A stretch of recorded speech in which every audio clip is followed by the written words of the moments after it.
Hi guys, I have a special guest today with me on the Vegan Booty Talks. He is online business owner, investor, and Wealth Mastermind Founder who has managed to reach financial freedom before the age of 30. Welcome to the podcast, Jay Griff right here. Hi, how are you today? Hello. I'm good. I appreciate you having me. I am so excited to talk to you. I am really happy you say yes to this opportunity. I am having so many questions because financial freedom sounds so sweet for everyone.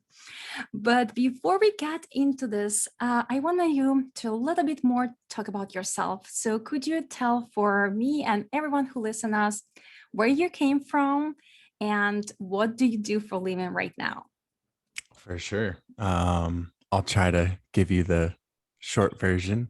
Um, so I started out, I went to college the traditional route, like a lot of people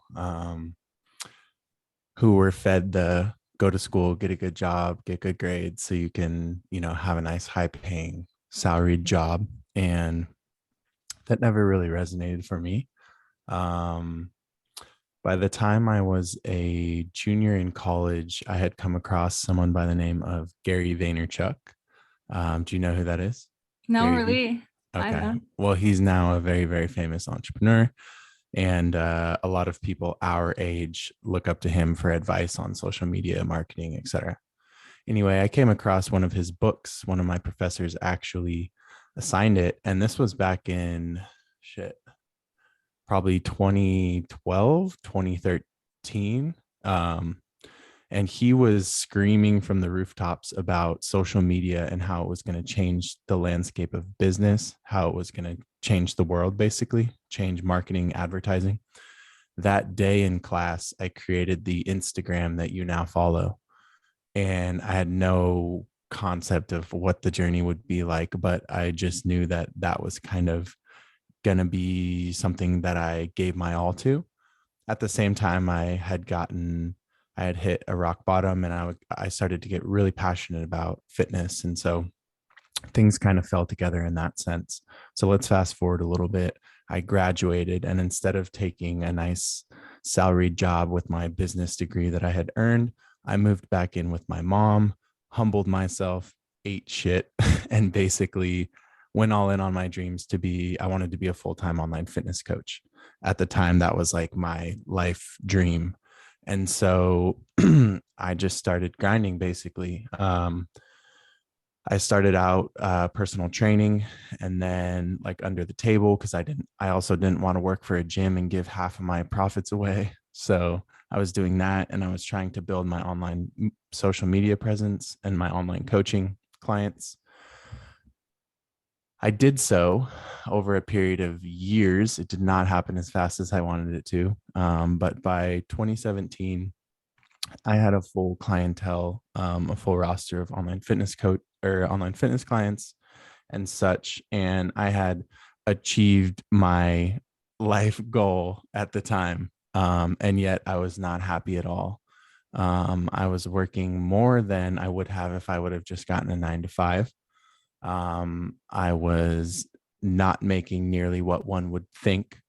And I was also at the same time in my personal life going through a lot of spiritual um,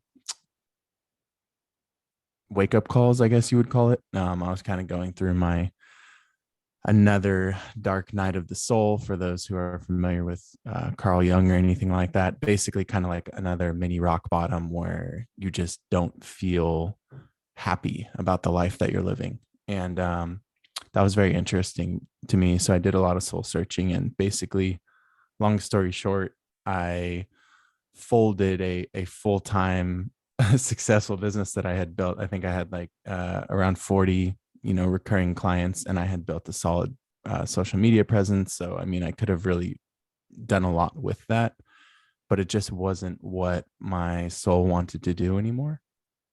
So I let all of my clients go. I basically announced on my social media outlets that I would no longer be um, working with anyone in the capacity that I was around fitness and physical health and such.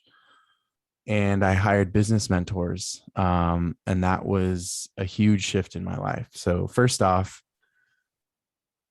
I paid $14,000 for these business mentors. And at the time, that was a ridiculous amount of money. That was quite frightening. Yeah, I Um, mean, if it's still a lot of money. yeah, If you that's just lost your exactly. job, you just decided to change it. Yeah, exactly. Yep. That was many, many months of income. And I maxed out a credit card to do this, just basically all in, right? So it was a 3-month program. You see all these amazing results, right? Like someone went from 0 to whatever, 20K or whatever it is that. And I was like, okay, that's going to be me. Didn't happen. So after the 3 months, I extended our work together another 3 months because I'm like, I can't, I'm all in. Like this has to work. Another 3 months, still didn't happen. It ended up taking me 8 months to get my first client, which seems long, but in retrospect, I went from charging about $150 a month to charging $3,000 and putting together my first high ticket program. So that was really like the year that shifted things for me, because I went from having this kind of scarcity mindset where I felt afraid to ask for $150 for all this value that I've put in, all these years I've spent learning, all the care that I would provide to my clients, to shifting to creating like a pre-packaged high ticket program.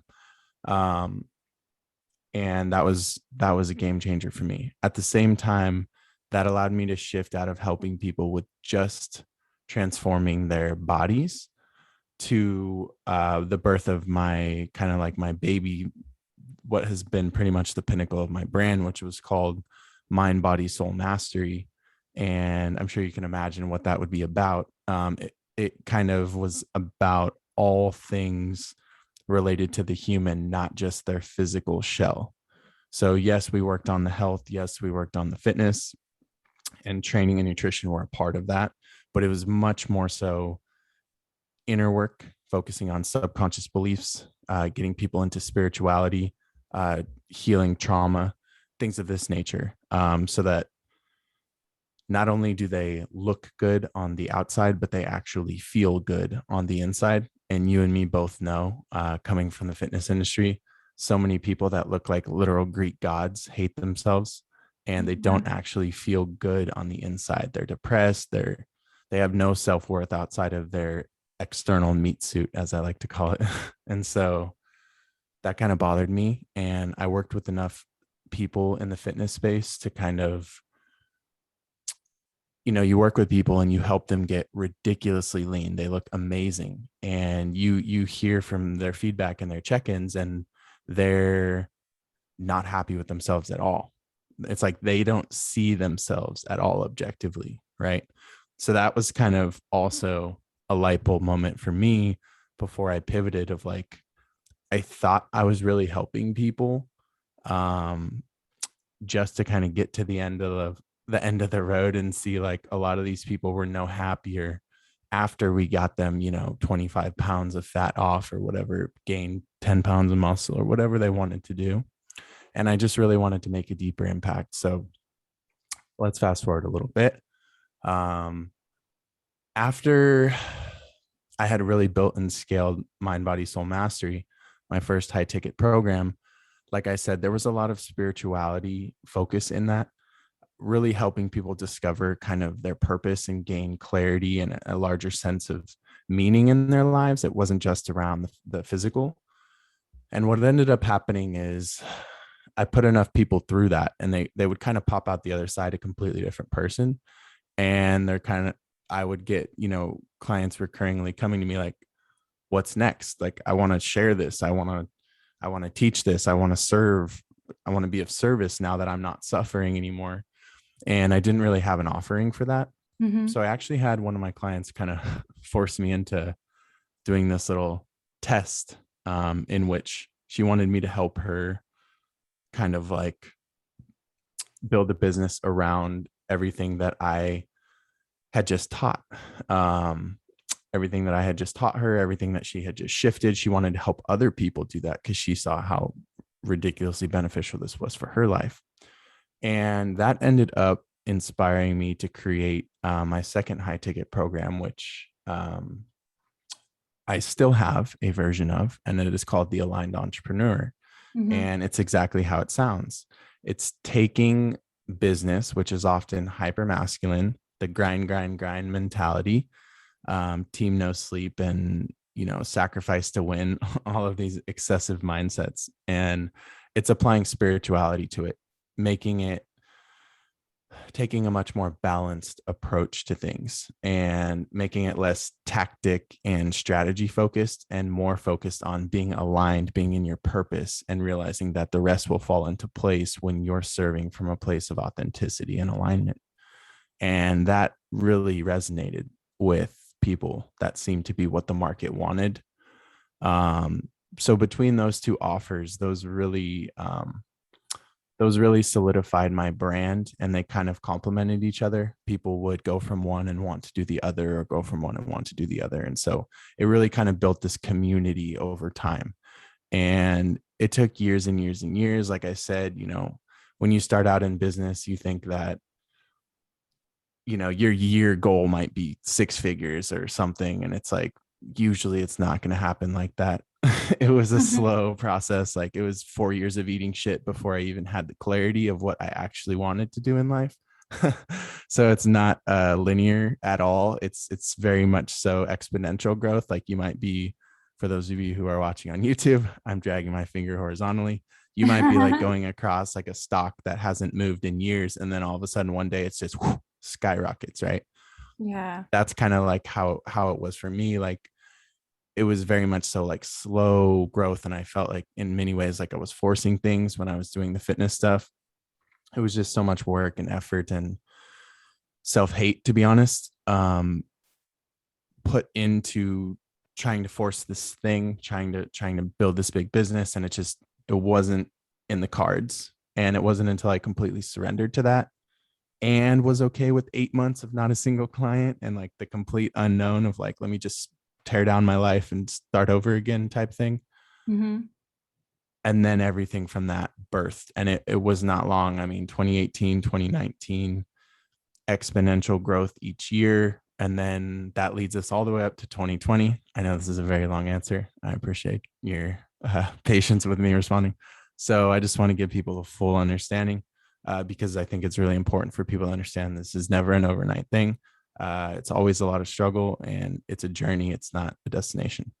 So anyway, 2018 was really the pivotal year, because that was when I had created and launched Aligned Entrepreneur. So now I had 2 high ticket programs that Mm-hmm. really was growing my income. 2019 is kind of when they both hit their stride. And then we had 2020, right?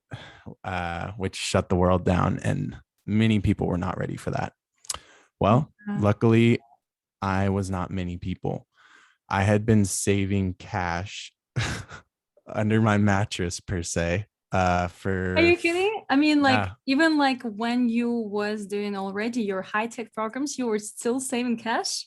yeah, Oh my God, that's yeah, ridiculous. yeah. So like, I didn't like, I lived below my means for a very long time, well past when I needed to. Mm-hmm. Um, and so I was actually preparing for the next recession for 4 to 5 years, stacking cash. Mm-hmm. And when 2020 hit at the bottom of the market, I put my life savings in it, Okay. and uh, my net worth 7x'd last year, and that changed my life. And from that, I had already created what you spoke on, the Wealth Mastermind that I now run. I created that early 2020. But when I first created it, it wasn't a wealth mastermind. It was, because we do a lot in there. There's aspects of spirituality. We focus on biohacking, personal development stuff. And then we also get into like wealth and finance and all that. But before the group, it wasn't so much focused on wealth and finance until 2020 hit, and that happened. And I started seeing astronomical returns, and people in the group were like, teach us how to do this. And Yeah. so that actually, once again, that seems to be a recurring theme in my journey. Like, I don't choose the path, like it just presents itself and I just get out of the way. So Mm-hmm. like same thing. Like uh, I never thought I would be a business coach. Like I didn't like that. And like a client kind of forced me into it, and then I ended up loving it. And then I definitely never thought I would be some sort of wealth guru. Like definitely don't call me that. But apparently now I run a wealth mastermind, but I just don't think of myself that way. It's just like, what is that quote? It's like preparation plus timing equals luck. Mm-hmm. So I was prepared for 4 to 5 years, and timing, no one could have predicted that some random flu Yeah, variant was going to shut down the world, right? Well, it absolutely. crashed the economies. And so I bought things at 80% off. What did you And buy? Can I ask what was that? Or where you invest all those cash? oh, I mean, a number of different things. First off, I was trading options, and options provide you leverage. Mm-hmm. So if you're buying a stock and the stock goes up 1%, the option might go up 3 or 4%. So if a stock goes up 50%, your option might be up 250%. Mm-hmm.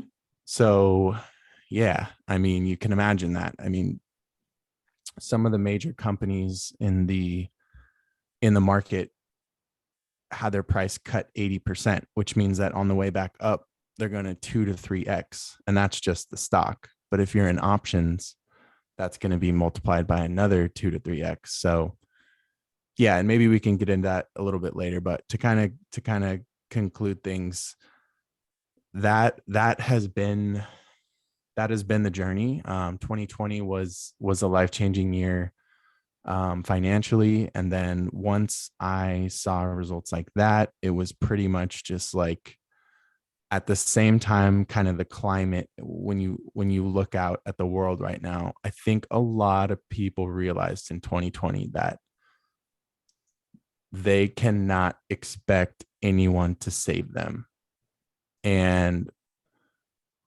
especially financially. Your employer is not going to save you. Your friends cannot save you. Your family cannot save you. If you are not able to financially take care of yourself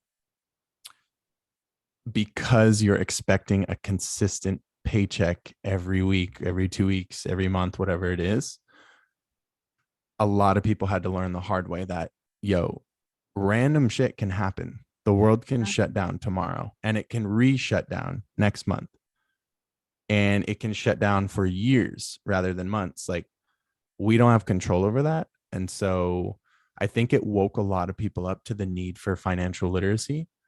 And that seems to be why the Wealth Mastermind that I run, the Level Up Collective, has just really took off and seems to be a very popular topic of interest.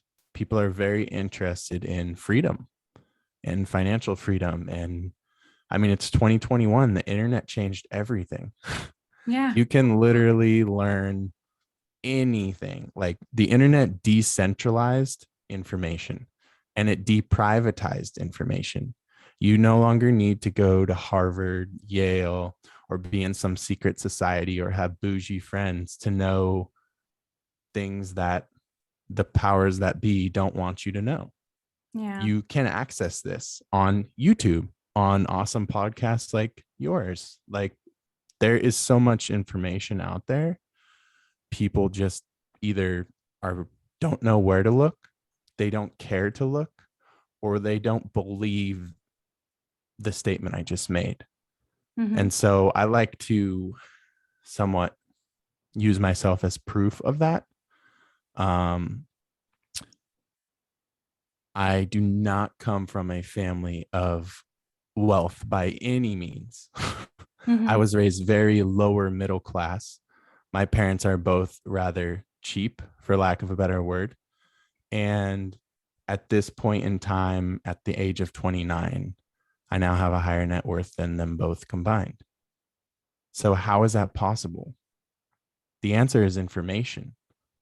Information. They didn't grow up with the internet, right? So, though I had a lot of beliefs to work through around, money mindset and scarcity and fear and all of that good stuff, that is very much so passed down from, generation to generation, if not healed. Outside of that, there was a lot of opportunity for me. There was a lot of information and such that once I began healing from some of those things that would have kept me stuck to the point where I wouldn't have even believed it were possible. Once I got over that hump, I mean, there are so many books, YouTube channels, audiobooks, podcasts, everything of people literally saying, I did this. Here's exactly how I did it. Yeah, Try it. Right. absolutely. And so Absolutely. that's the world that we live in now. So I'm going to stop talking now. Thank you for providing me the No, space to say all that. thank you And so much. That was I'm interested to amazing. hear what you think of all that. No, that was amazing. Thank you so much for sharing all your story and short term. And I appreciate you explaining where you came from and how you got to the point where you are right now. That was so good. So I'm happy you tell all of this. And I just want to know you just just what you just said. So if anyone listeners out there right now, right? So they all, I'm sure, want this financial freedom.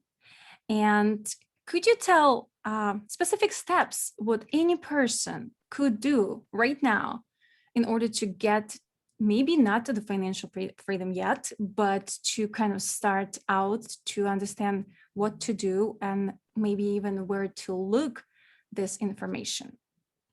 Absolutely.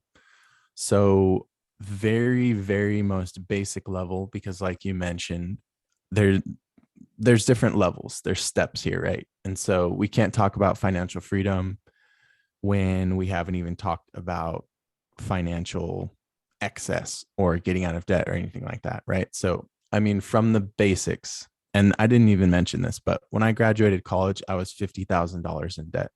That was part of why I moved back home. And so I probably should have included that part. Yeah. So not only was I, living at home with mom, eating shit, blah, blah, blah, living below my means, but I also paid off $50,000 in student loans before I saved the, years and years of cash that I Yeah. then invested. So anyway, the reason I tell that is because that is part of what I'm going to get to. So first off, I don't think that the average person has even the most basic level of financial literacy. My students will know I joke a lot about Dave Ramsey, and I throw shade at him because do you know who that is? I know, but I don't know if Yeah. our listeners know. Yeah. So Okay. maybe. So here's what I say about Dave Ramsey. Dave Ramsey will keep you out of debt because that's what he does, but he'll also keep you broke. So his advice is for the middle class. So my first tip is you need to figure out where you want to end up, because that should dictate who you listen to. So Dave Ramsey has excellent advice if you want to be middle class. He's all about avoiding debt, cutting up your credit cards, eating beans and rice, like $2 a day budget, like, right? For me, wealth is far more than just a number in a bank account. Wealth has just as much, if not more, to do with quality of life, spiritual vibration, mindset, and how overall free you feel to make any decision you may want on a day-to-day basis. That right there has a lot more to do with wealth to me than a number in a bank account. So first off, we need to get clear on what does wealth and freedom look like for us. Then we can get a little bit more specific on like, what is your walkaway number? I'm sure we're all aware the benefit of having, I guess you could call them goals, at least clarity on what we want our life to look like, right? Because then you can kind of start to try to manifest that or work towards something. It gives you a sense of purpose. And so I teach my students what is called the walkaway number, which is basically like you want to figure out your yearly expenses, which the way you do that is you figure out your monthly expenses and you times it by 12. So pretty simple math here. So figure out your monthly expenses. And just to clarify, this is living expenses as well as whatever else. Like if you want to have some extra discretionary spending, then you're going to add however much you want to give yourself as a cushion. If you have, rent, and then you have your car payment, and then you have your groceries, I'm talking everything. Okay.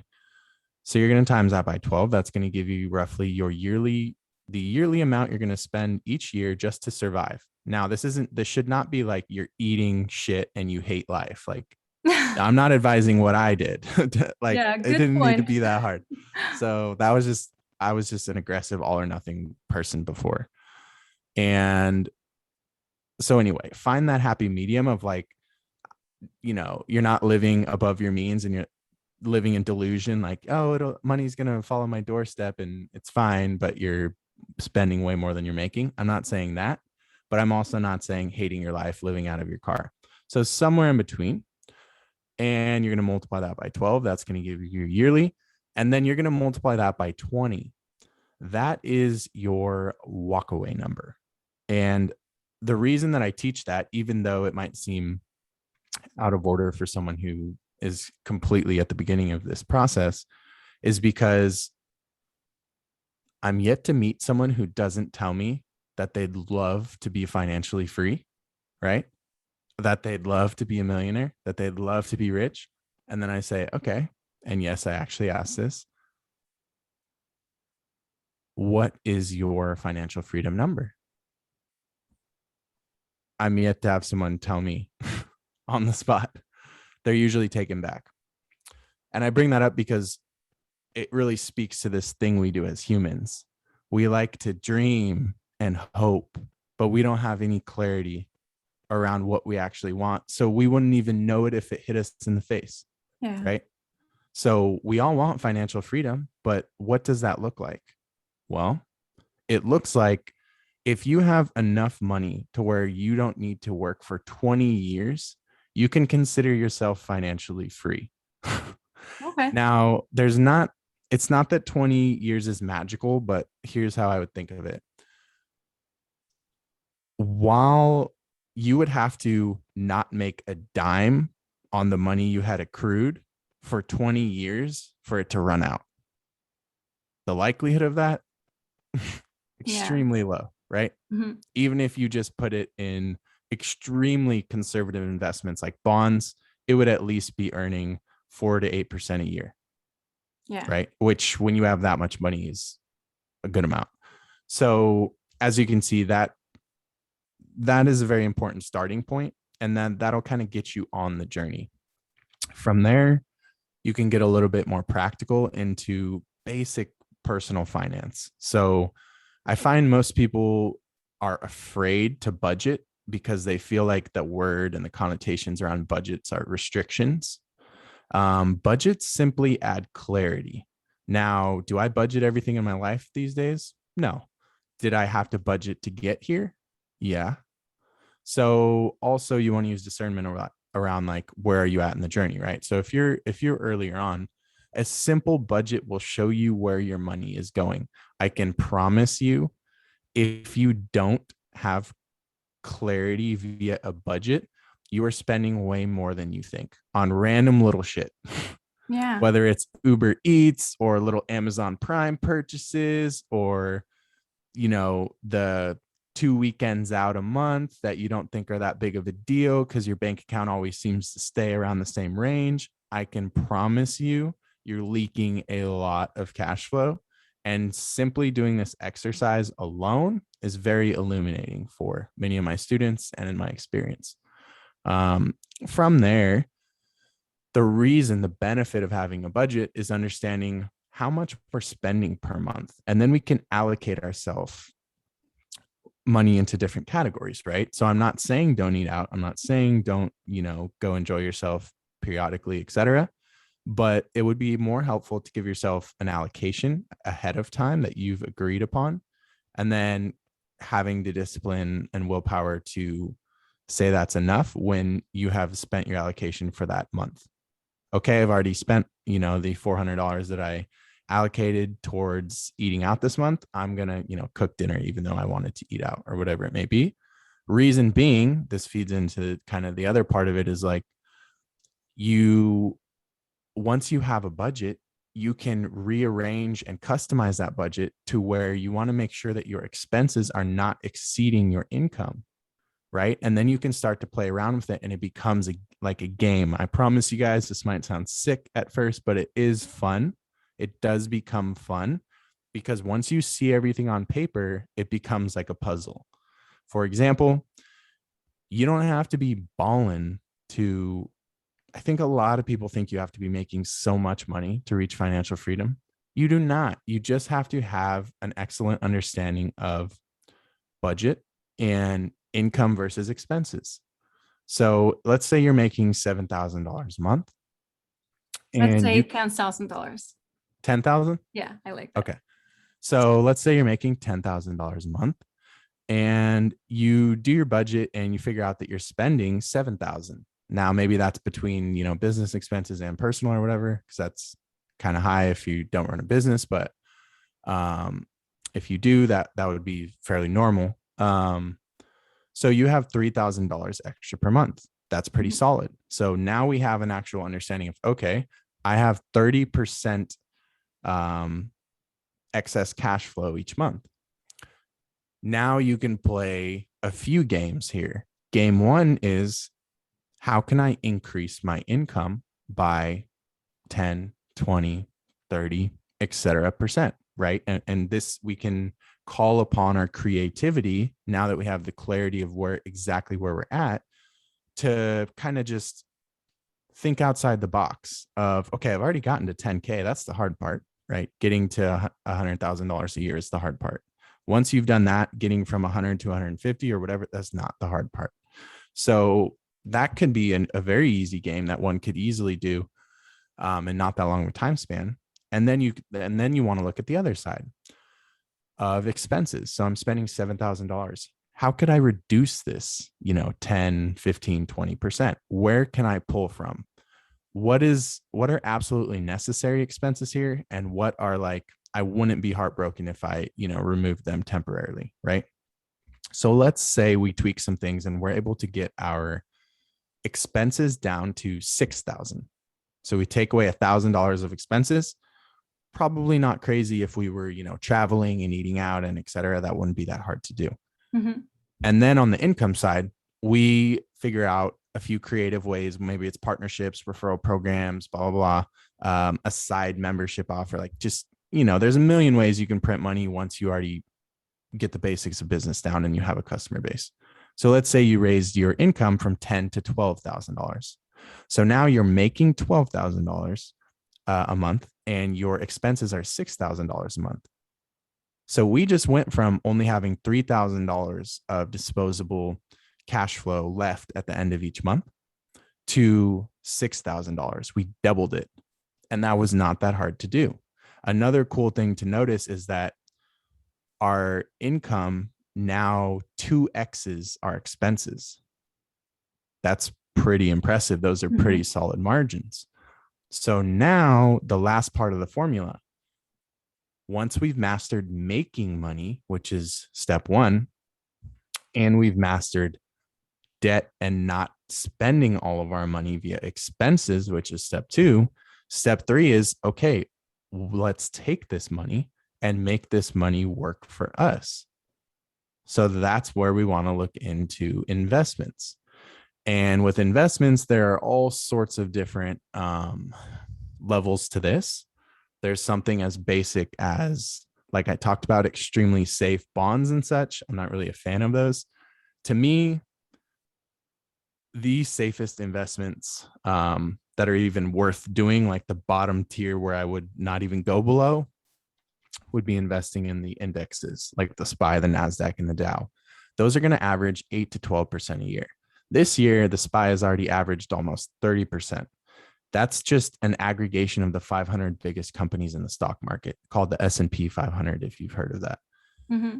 Extremely basic, extremely low risk, because it literally tracks the market. You're not investing in a company. You're not even investing in a sector. You're investing in the entire stock market. So in order for that to go, for you to lose your money, you would have to actually believe that the stock market was going to cease to exist.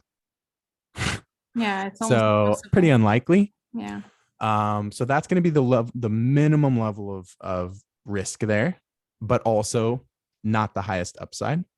But to many people, 10 to 12% a year is like unfathomable, because you look at a savings account right now and it's like 0.08%.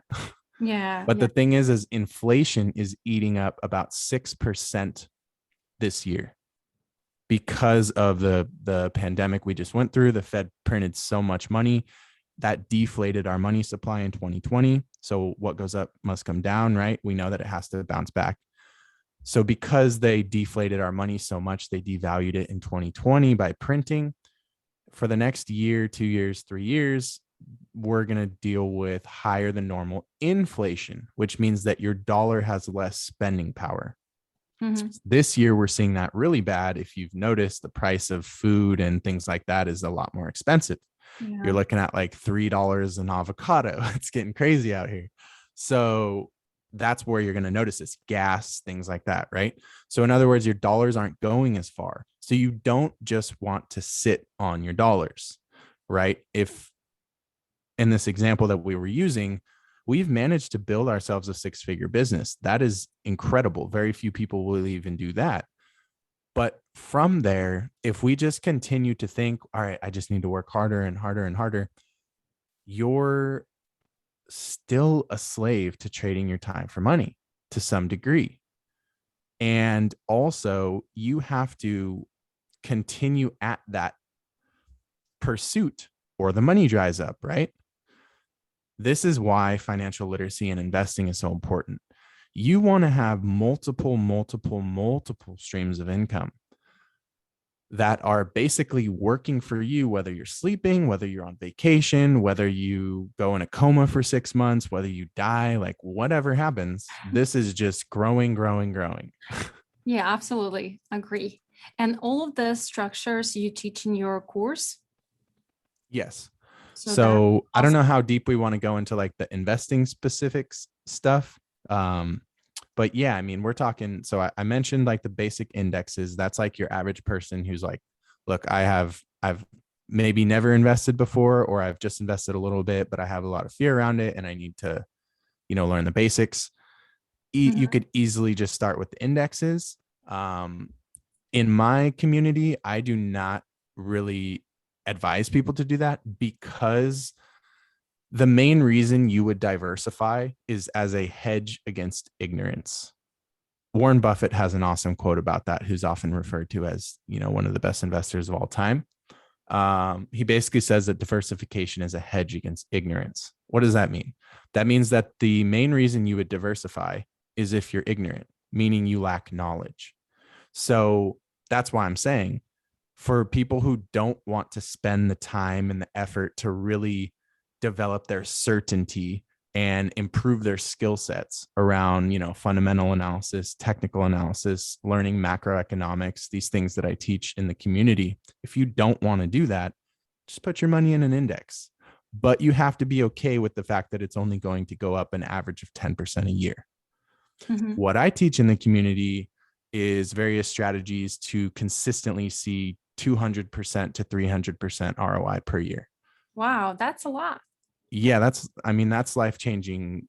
That's life-changing money. So here's another thing I kind of want to speak on while I'm on that. So we've been taught this whole thing about, kind of in the realm that I was talking about before, about go to school, get a good job so you can get good grades. But let's take that further. Then, get married, and then you have the wife and the kids so you can buy the house, and then you have the white picket fence, and then you work from, 20 to 65 so that you can retire, so that then you can enjoy your life, right? Yeah. That's what we've been taught. Retire at 65 has been drilled into our head. Here's the thing. The reason we can't retire until 65 is because we've normalized 8 to 12% returns. That's what my parents do. And what happens is, you might have 5 to 10 years of solid growth, and you might really grow a nest egg in some of your prime earning years, right? But one recession will wipe out 40, 50, 60% of your net worth. And that is unacceptable. So to me, those are old, outdated Dave Ramsey type methodologies. And what I'm all about is helping people exit the rat race, achieve financial freedom a lot faster. I'm not talking about get rich quick bullshit. I am not a fan of any of that. And I will never tell people this is a quick process. These require excessive focus, consistency, and practice of these key few skill sets, which I talked about: fundamental analysis, technical analysis, and then understanding macroeconomics and the basics of markets and what moves markets and such. But I'll say there's kind of two paths here. Most people are okay with low returns consistently over time, and eventually that'll be so big that they'll retire and they'll live off that, right? Mm-hmm. But when you do the math, which I always have my students do after they calculate their walkaway number, if you do the math right now on how much cash you have sitting or how much you could invest over the next 6 months, and then you do the math on that 2 to 3xing each year, and then you reinvest that amount and then you reinvest that amount, it would take you anywhere between 5 to 10 years to hit your walkaway number target. That is the crazy power of compounding. Yeah. And I think a lot of people don't believe that that's possible. And so in my community, I really focus on shattering paradigms, because so much of this is just subconscious programming. And it goes so much deeper than we think, which we don't necessarily need to get into. That's a whole other podcast. But I think it starts with believing that these things are possible. And I can promise you guys that this is not rocket science. You can teach yourself fundamental analysis, technical analysis, and a decent amount of understanding macroeconomics off of YouTube. And there's also a lot of groups out there, right? A lot of people do like Discords or different community groups with like stock callouts. I'm not particularly a fan of those, because my whole group is centered around, I like to empower people. The metaphor I always use is, most people are handing you fish. I like to teach people how to fish. It would be kind of like the fitness coach who didn't educate their clients at all. Yeah. So if that person ever wanted to spread their wings and go off on their own, they're going to gain 20 pounds. Mm-hmm. You know what I mean? Because they weren't taught how macros work. They weren't taught how caloric balance works. They weren't taught how lifestyle works. And a lot of coaches do that, right? They're like, no, it's not my job. Yeah. Well, I like the community to go a lot deeper than that. And so we focus a lot more on teaching you real, tangible skill sets that are going to build you wealth for life, with the goal of, once you're free, then you can focus on your family, friends, and teaching other people. And I think that that's what it's all about, paying it forward and such. And so those ROIs might sound crazy, especially to some of your listeners that are like, no way. But I can promise you, this isn't buying and holding stocks. We're trading options, which provide you leverage. And when I say leverage, you can just think of that as the exponential, like to the power of 2 or 3 sign. You can think of it like that, putting one of those on your stock. So it's kind of like how crypto moves. If you've ever seen how crypto moves, it can fall off a cliff like 20% down in a day, and it can go crazy, right? That's not normal. Crypto moves kind of like options move. So you can kind of imagine how that works. And we don't just teach options, but that's a big thing that we do focus on, because it requires less money to see way higher returns, and you don't have to stay in them for forever. Like, if you go buy 100 shares of Apple right now, that's going to cost you $10,000. And Apples may move, 25% or so a year. First off, not a lot of people have $10,000 to start. Yeah. Second off, after a whole year of holding it, you've only profited $2,500. Now, if we put $10,000 into Apple options and the stock moved 25%, you would be up about 100%.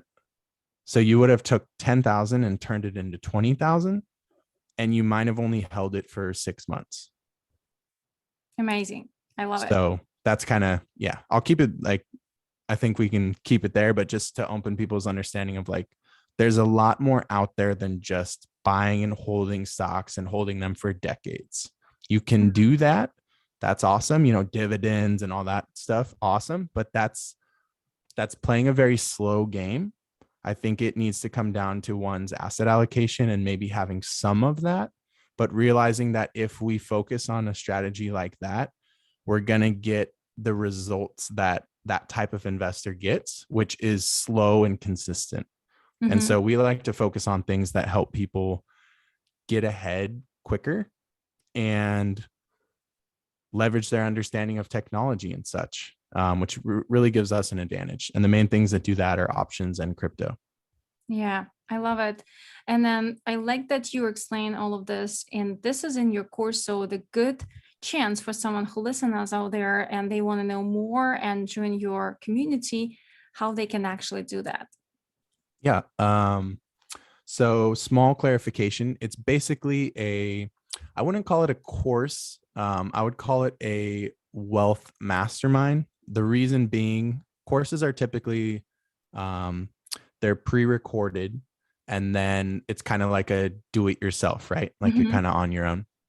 So when someone joins our community, which is called the Level Up Collective, there is a whole host of past recorded calls. We have over an archive of over 50 past calls already, teaching on all things, everything from, like I talked about, fundamental analysis to going over stock market seasonality, to going over technical analysis and how to do, you know, charting and how to buy at the right prices and sell at the right prices and all that stuff. Macroeconomics, all the good stuff. But we're also offering, we host live calls pretty much almost every week. I'd say an average of 3 weeks out of 4. We have live calls that are about 2 hours, an average of 2 hours or so, which allows people an opportunity to not only interact with me directly, to learn live, but also be around all their other community members, as well as we spend as long as needed doing Q&A after. And then we also have a Slack group. I don't know if you're familiar with that, but it's basically, you can think of it as like a private community, like a forum type community, where we all interact on a daily basis throughout the week. There's different channels. We have channels where we focus on, you know, credit and stuff like that, and I drop different resources for that. We have channels where we focus on investing, like stock market investing, and I put call outs in there. We have channels where we focus on crypto. We have all sorts of different channels. We have channels where we focus on networking, and we allow people in the group to network with one another, and collaborate and stuff like that. So it's a lot more than just a course. We kind of set it up as a growing, living, breathing thing. And as I grow, the community grows. And so as I learn new things, I teach new things. And sometimes we have experts on. We've had a few crypto experts on, and so on and so forth. But generally, it's me teaching all the aspects that go into wealth, because it's a lot more than just one thing, right? Absolutely. I mean, we've already gone 50 minutes and we've barely skimmed the surface, but I mean, one has to understand in depth the credit and the banking system and how all of that works. We have to understand how we can access debt and use it to our advantage, which is not something we were taught in school. We're told that debt is bad. I teach my students how to access low to 0% interest debt and use that to invest, to get ahead in life.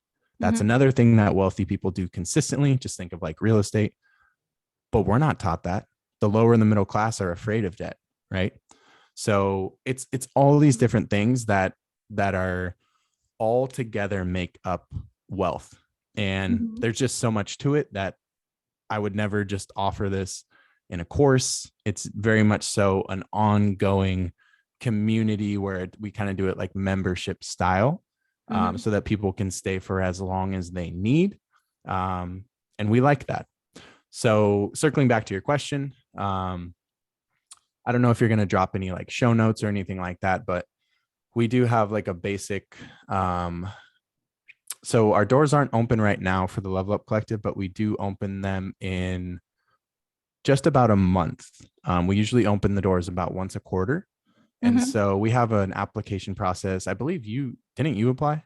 Yeah, I did. Yeah. Okay. Yeah. So just so you guys know that she's not bullshitting with her interest, she actually applied. So yeah, so you saw the link. I mean, the link is in my link tree. You guys can find my Instagram at official_Jay Griff, Yes. JGRIFF. And I I'm put sure all the she'll be information down below on the notes and YouTube as well. If guys, you need it, just look down on the notes on the wherever you listen on, and it's going to be right there. awesome.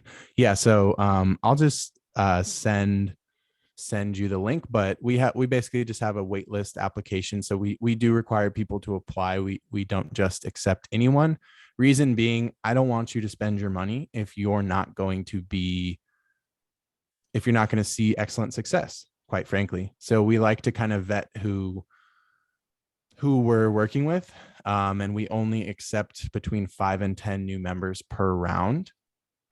That way it's quality over quantity, right? So rather than just whoever's willing to pay can join whenever, it's much more of an intimate thing. I get to know each person that joins. And we qualify based on both one's mindset as well as their financial state. For example, if you just have, a few $100s, it's probably not the right time for you. I would work on applying some of what we've talked about in this podcast until you get to a point where you have a few thousand at least. That is a popular question I get, like, how much would I need to start? I'd say like there's no magic number, but I would say maybe 3,000 or something, somewhere around there, because you never want to invest all the money you have, right? And options can cost a little bit more than stocks sometimes. So let's say you buy something for $1,000 or whatever it may be. Awesome. You don't want to only have 1,000 and then be like, I just put every penny I have into this one thing, and if it goes against me, I'm going to quit and I'm never going to, pursue this. So you don't want to be in that position where you're coming at it from desperation. But yeah, once you do have a few $1,000s to where you can try out some different things and you can learn and not, have incredible amounts of attachment to every single dollar, I'd say you're in a good spot. And yeah, I appreciate you having me on here and letting me speak about this. I'm very passionate about financial literacy. And I think that, there's a reason that this stuff isn't taught in school, and it really bothers me enough to where, rather than complaining about it, I decided to do something about it. And so I try to teach all the things I wish I was taught in school, right? Yes, we weren't love it. We weren't taught about credit. We weren't taught about debt. We think that it's bad. We're afraid of it. We weren't taught about how money works in the monetary system, inflation, fiscal policy, monetary policy. We don't even know what those words mean. We're like, whoa, that's for politicians. Like, that's weird. This is literally practical skills that can make you millions over the course of your life. And what's funny is I was always thinking that I wasn't taught about that, because I don't know if you know, I'm not American. So I moved to America, yes, 6 years ago. I moved to America from Ukraine. Yeah. And I was always thinking that all the Americans know how it works. It's just I'm not American. So we have totally different system in Ukraine.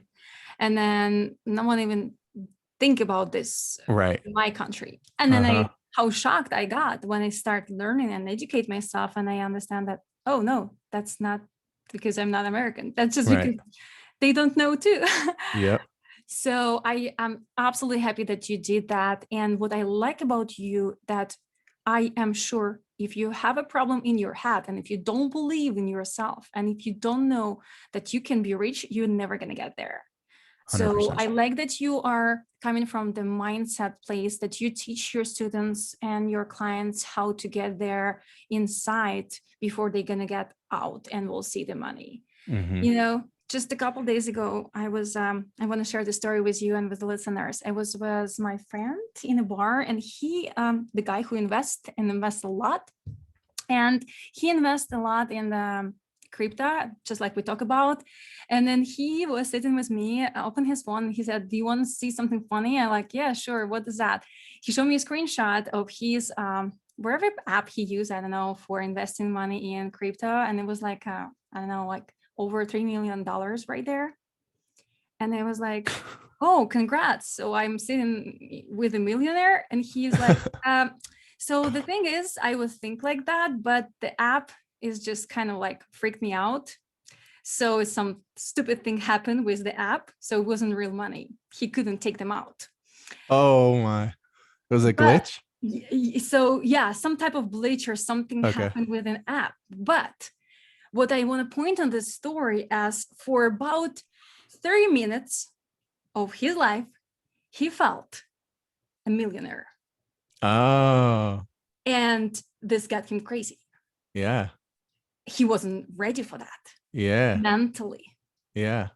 He was sitting and he said that to me, like I was shocked and I wasn't not sure what to do. And I was like, my life is over. Like, what should I do next? I like called my wife and said, we are quit your job, or like, so it was so interesting. Like so imagine if you got all the money you want to, are you really ready for that? You know what I mean? That's powerful. Yeah, I want to kind of speak on that a little bit. So what you're speaking to is our subconscious belief systems. And I first came across, this realm of stuff from Tony Robbins Yeah. and people of that nature, like watching The Secret and reading Think and Grow Rich and all these things way back when I was like 2021.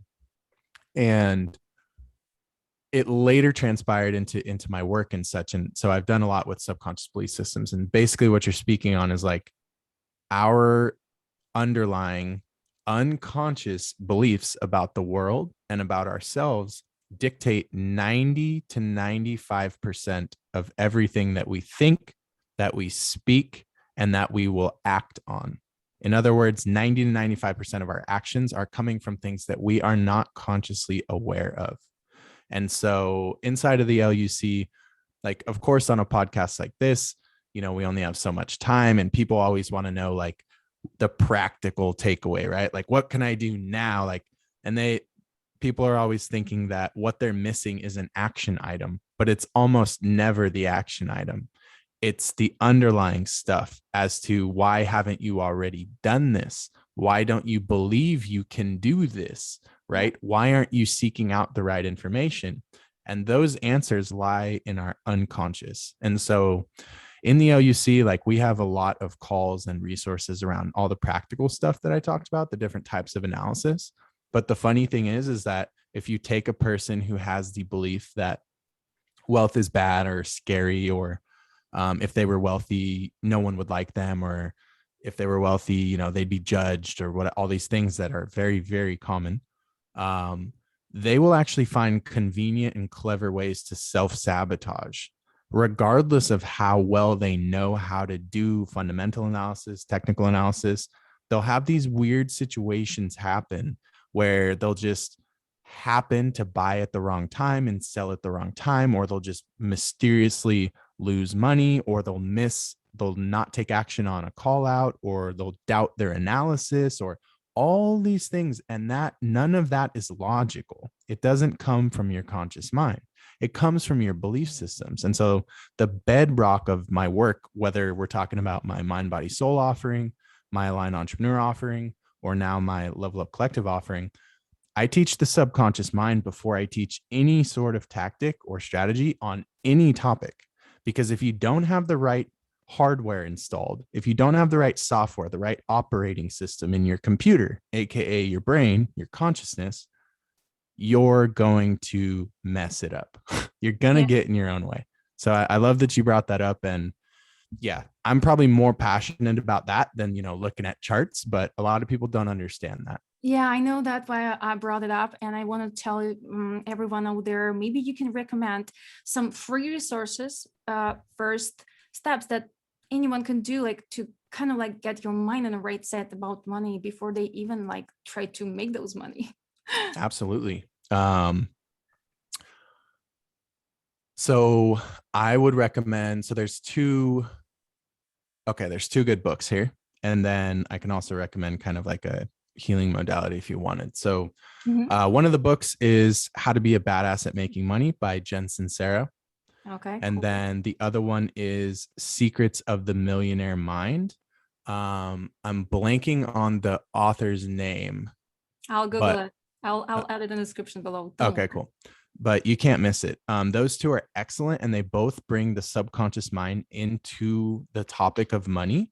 And specifically, they outline for anyone who's not fully like on the same page or level of awareness that me and you are on in terms of like how much your beliefs affect money, because we both been entrepreneurs and that's what you learn that very quickly when you're in business. Like, why aren't I making more? Oh, it's actually not because of leads or anything, it's because of my own shit, right? Yeah. And so for anyone who maybe hasn't had a bunch of those experiences themselves, it'll be very helpful to kind of read these books, because they walk you through how our earliest years of childhood, we're observing our parents and our caretakers and those around us, and we basically memorize and model their beliefs around money. So if you grew up in a household where your parents were arguing about money, or money was tight, or your mom sometimes had to work side jobs, or your dad got fired when you were 6, or any number of things, or you heard them gossip about wealthy people and how they're so corrupt, Yes. you were like a sponge until you're the age of 7. And so your conscious mind hasn't really formed yet. You're fully subconsciously memorizing and downloading everything until you're about the age of 7. Your brain is in theta brainwave state, and you're just like a recorder. And so you took all that on. And if we don't go back later and uninstall that, release those things, make them conscious so that we can install new empowering beliefs around money, around what it would mean to have a lot of money, around what our perception of wealthy people, because a lot of us think that wealthy people are bad for some reason, and that blocks our own ability to become wealthy. Yeah. And so much of that happens, and that happened a lot in my journey too. I had some of those specific beliefs that I just named. I had to really do a lot of work around those. So those two books are awesome. And then as far as like deeper work, consistent meditation with visualizations around specifically day in, day out, getting yourself, once you get into a more relaxed meditative state, starting to visualize yourself going through these experiences that you want to be happening, right? Mhm. So whether that's you in a specific environment, or you feeling a specific way, or you experiencing circumstances in your life that you really want to have actually happen, and you do this day in, day out, you can consider this creative visualization. This is what the best athletes in the world do across all sports. You'll Yeah. catch Kobe Bryant before his games visualizing himself sinking the game-winning 3, right? Mhm. You'll catch, Major League Baseball players visualizing throwing the perfect pitch. There's a lot of science on this now. And so that can be very helpful as well, but it takes repetition. So Mhm. over and over, that's how you influence and train the subconscious mind. So between those few resources, I think people will be off to an excellent start. Excellent. Thank you so much. And this is remind me for some small things I also do with my clients sometimes, and I did it for myself. I actually sit down and write down all the beliefs, all things I heard in my life about money.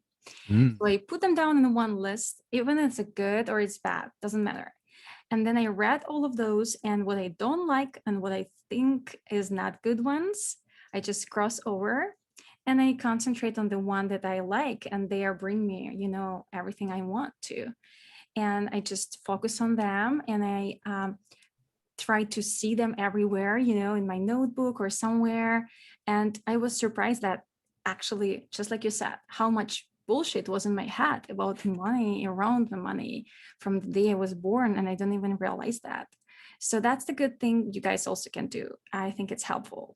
And I feel like I Love want that. to talk to you forever, but we have to finish this podcast. I'm sure, guys, you benefit from this a lot.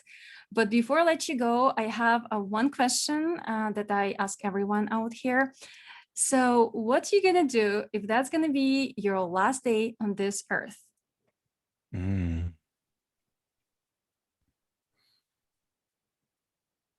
I know it's hard.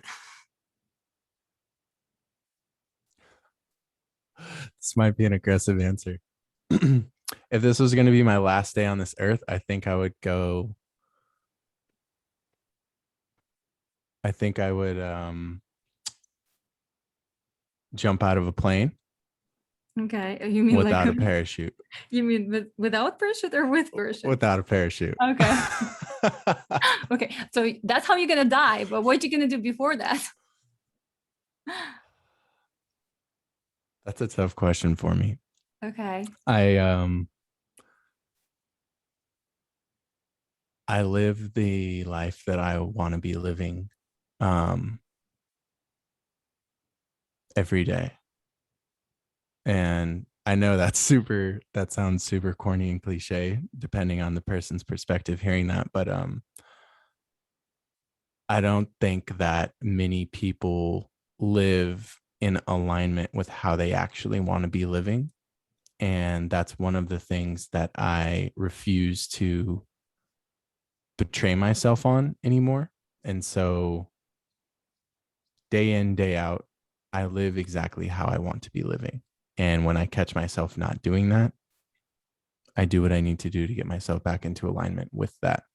And I would advise everyone to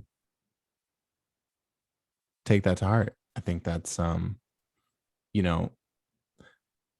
my instant response when you said that is like, oh, you got to come up with some shit. Like, your typical person would have an action-packed day of all this stuff, but it's like, that's not me.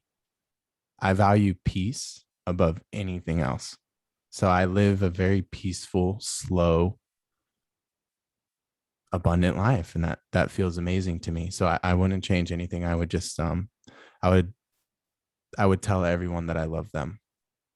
I love it. That's the amazing answer. This is actually an answer I'm always looking for. If you love if you love your life, you can live every day just like the one that you live in today, even if it's the last one. And I feel like that was a great trick question, because it's like when you're in the hot seat, your mind goes like, oh, they need an awesome answer, but it's like, that's not real. So I never want to bullshit people.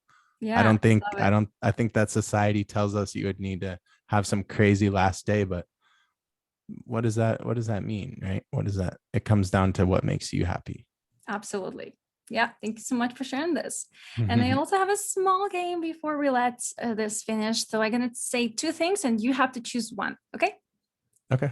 So coffee or tea? Tea. Black or purple? Black. Gym or outdoor workouts? Gym. Beach or mountains? That's hard. Beach. Juice or smoothie? Juice. Wine or water? Water. Chocolate or sweet cream? Chocolate. Kiss or hug? Hug. Love or sex? Love.